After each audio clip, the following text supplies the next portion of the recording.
Uh, and one thing that occurred to me in talking with Yanir is that many projects start with incredibly good ideas, but don't progress all that much in terms of implementation into the real world. And I can tell you that my experience in healthcare quality improvement has mostly been met by failure. And that's not just me.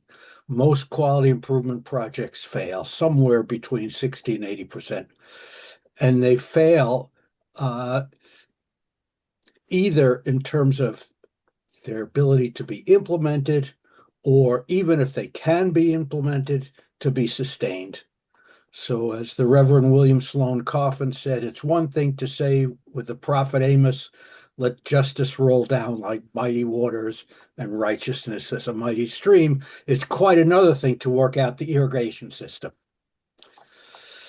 Uh, in healthcare, uh, the discipline of implementation science was developed to understand and promote adoption of evidence-based practice by healthcare systems, providers, and individuals because of a tremendous knowing-doing gap that we have. I'm speaking as a somewhat disillusioned implementation scientist because it's become an academic discipline with all the associated problems. There are research papers up the wazoo, much less in the way of practical application, but there are a couple of things that I've learned along the way that I think are worth knowing. There are many different frameworks for implementation. Uh,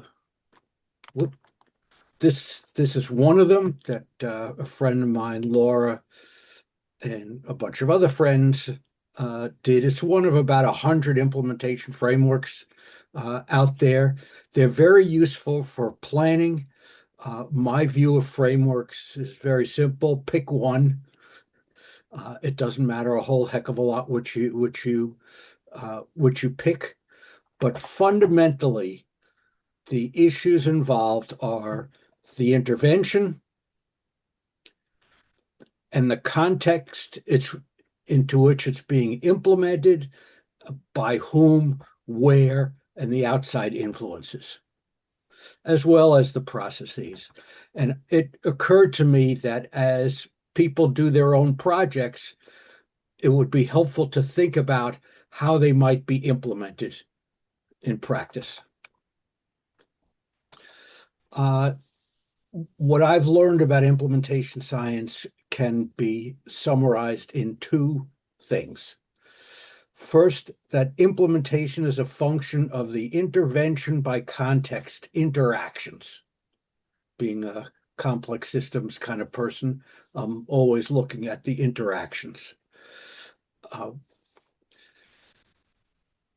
and in planning, you need to think about what in your context might affect what you're implementing. And the second is that sustainability is a function of the degree to which the intervention becomes part of the context itself. That is to say, it's just the way we do business. Okay. One analogy I like to use is in the card game Bridge. There are four suits, and you can have a contract in any spades, hearts, diamonds, clubs, or in no trump. Now, the thing is, the trump suit is the context. If you have a contract in clubs, the two of clubs will beat the ace of spades, of diamonds, and of hearts. 30 seconds, David. Okay. So if there were a simple solution, word would have gotten around by now. There is no simple solution. Plans are indispensable. Sorry, plans are useless but planning is indispensable. That's Dwight D. Eisenhower, by the way.